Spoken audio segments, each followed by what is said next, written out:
You ask Tiger to calculate. This deals with linear inequalities with one unknown. The final result is y greater than -6. Let's solve it step by step. Isolate the y. Multiply both sides by 2.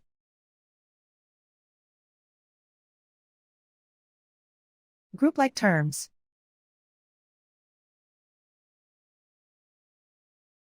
Multiply the coefficients.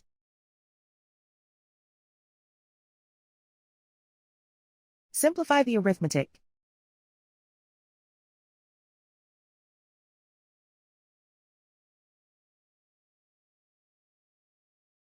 Convert the y into a positive number. Multiply both sides by -1. Whenever you multiply or divide by a negative, reverse the inequality sign.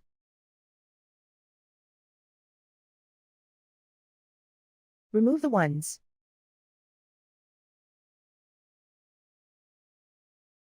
Simplify the arithmetic.